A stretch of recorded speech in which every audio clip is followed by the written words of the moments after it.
சிறப்பு தீவிர திருத்த படிவத்தை சரியாக பூர்த்தி செய்யாத 10 லட்சம் வாக்காளர்களுக்கு தேர்தல் ஆணையம் நோட்டீஸ் அனுப்பியுள்ளது.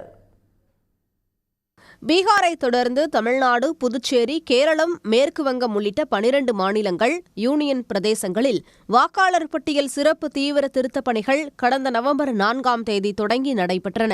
கால அவகாசம் நீட்டிக்கப்பட்டு பணிகள் நிறைவு பெற்றன. தமிழ்நாட்டில் வரைவு வாக்காளர் பட்டியல் கடந்த 19ஆம் தேதி வெளியிடப்பட்டது.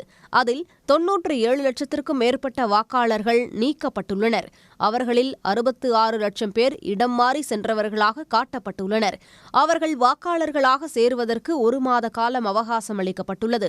உயிருடன் இருப்பவர்களை இறந்தவர்களாக குறிப்பிட்டும் படிவத்தை சரியான முறையில் நிரப்பி கொடுத்தவர்களின் பெயர்களை இடம் மாறியதாக குறிப்பிட்டுள்ளதாக குற்றச்சாட்டு எழுந்துள்ளது. திமுக, காங்கிரஸ் உள்ளிட்ட எதிர்க்கட்சிகள் தமிழ்நாட்டில் 97 லட்சத்திற்கும் மேற்பட்ட வாக்காளர்கள் நீக்கப்பட்டதற்கு கடும் எதிர்ப்பு தெரிவித்து வருகின்றன. இந்நிலையில் எஸ்ஐஆர் படிவத்தை சரியாக பூர்த்தி செய்யாத 10 லட்சம் வாக்காளர்களுக்கு தேர்தல் ஆணையம் நோட்டீஸ் அனுப்பியுள்ளது. அவர்கள் நேரில் ஆஜராகி ஆவணங்களை சமர்ப்பிக்க வேண்டும் எனவும் உத்தரவு பிறப்பித்துள்ளது. உடனுக்குடன் செய்திகளை தெரிந்து கொள்ள சன் நியூஸ் பெல் ஐகானை கிளிக் பண்ணுங்க.